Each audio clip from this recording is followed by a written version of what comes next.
Success is not built on success. It's built on failure. It's built on frustration. Sometimes it's built on catastrophe. Navjot Singh Sidhu. My friends, each and every day, no matter how bad you start off, if you will just stick with it, you will get better and better and better. And before you know it, you'll make up for all the time you ever spent. Again, I tell everyone, don't worry about how long it takes. Just get started today. And it'll be a day sooner that you achieve your success, and you'll make up. When you do succeed and you become a market master, you can chart these markets. You will make up for all the time you ever spent. Now let's jump into these charts. Today we see the S&P, even though we have a green candle starting the week, this is a Heikin-Ashi candlestick, we're pulling back a little bit, 0.03%. That is a wee little bit. So the S&P is pretty much flat. But as we look at things, we can see that we are above the weekly trend line. We had decent volume the last 3 weeks. Starting off today with low volume as we were on Friday. If you look at the half day down at the bottom of the screen, you can see where, again, we've had volume. And that red volume at the end of the day means that it opened lower than the prior close. So again, things pulled back a little. But again, starting the week off with a green candle, looking all right. We'll see how things continue to go. Of course, we have had uninterrupted green candles since all the talk about all those tariffs, with Trump shifted the market way down over those 2 weeks, beginning March the 31st and April the 7th. Then we had 2 sort of dead weeks, a green spinning top and a doji, and then things took off, and they have been going up ever since. I mean, we've had a couple of weeks where they slid sideways and slacked off, but we never got a red candle. At some point, there's going to be a catalyst, and this market is going to jam down like we have seen before. And when it does, we'll be ready for it. But in the meantime, we'll keep riding the pony. That's where we are on the S&P. What about the NASDAQ? It was up a little more, 0.31%. We can see the high last week with 567.70. This week, 569.04. Oh, by the way, the directional probability is hanging in there on both the S&P and the NASDAQ, although it has slacked off a good bit on the NASDAQ 100 as we start the week, and our directional probabilities backed off. Also, of course, Patreon members, you have at your disposal the email we send out to you each and every day that includes the 5-day plus ETF training analysis and execution plan, along with that trade execution summary grid. We do send the prior day's trade execution summary grid out to all of our subscribers at chartingwealth.com. You can sign up there for free, get used to what we do every day, and then when you're ready to take the jump into the Patreon level and get the detailed analysis each and every day, you can do that too. But where are we with the NASDAQ? Well, it's still cranking up. And of course, just like the S&P, we had those 2 big down weeks, the 2 dead weeks back in mid-April. And then things have just kept cranking up. And the NASDAQ is up for the day. So again, you can see, however, the volume has slacked off a little bit in the last 2 days. And again, not a lot of volume here on the first day of the latest 2-day candle, but a higher high as we start the week. What about 20-year U.S. government bonds? Now, as we look at 20-year U.S. government bonds, we can see that we have been down for a while. They were down today after that green spinning top last week with average volume, which many times portends a turnaround.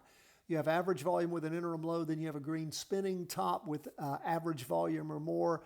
But as we start the week off, we started off weekly, and that is a red doji. You can see where things were down in the morning, down in the afternoon. On the half-day chart, you can see a little bit. You almost can't even see the doji right there on the down weekly trend line on the first day of that latest 2-day candle. So again, we are negative. It's the directional probability is not that high for a bearish move, but it is nonetheless bearish and has been for a while and remains so.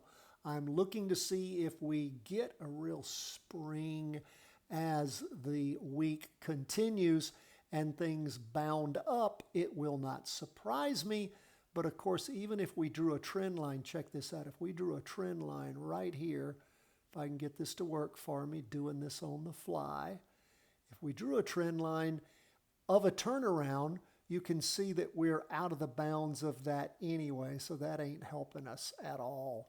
So maybe that's just not going to come to fruition, and it'll just roll back on over and keep moving down for the rest of the week like it did today. Let's move on to gold.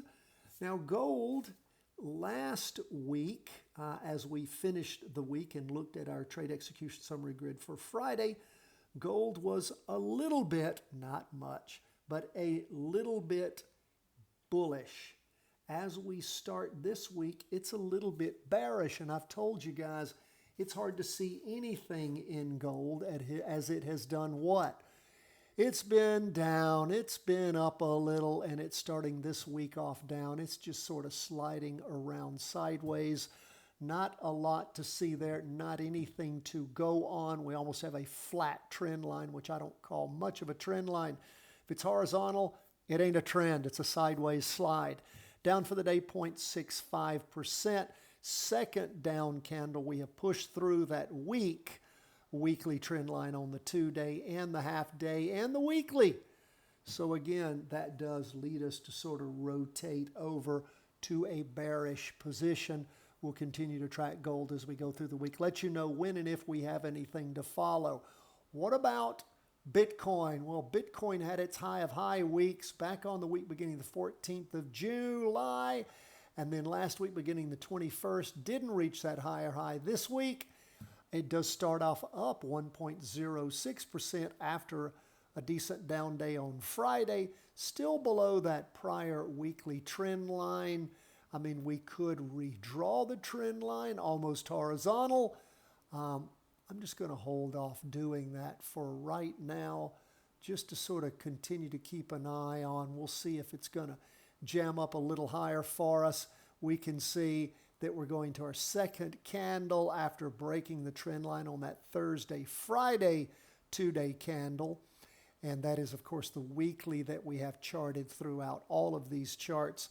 And the half-day is still below it, even though it was up 1.06%. We are up on HODL as we were last week. We are still positive. It's more than a coin toss. It's not in the 80% category, but it's okay. So we still have that residual leftover effect. Our numbers are telling us that we are still bearish. And of course, if you'd hung in there, it did go up 1.06% for the day, but there is some real inherent weakness in there. We'll see as things continue to plug along on HODL, which is the Van Eck Bitcoin Trust, tracking Bitcoin at a whole lot less than what it cost you to go out and buy a real Bitcoin. But again, you get to take advantage of the same moves and or the same losses in Bitcoin percentage-wise. God bless, my friends. All the best from the whole team at Charting Wealth. We always love to hear from you. Don't hesitate to reach out to us. CW@chartingwealth.com.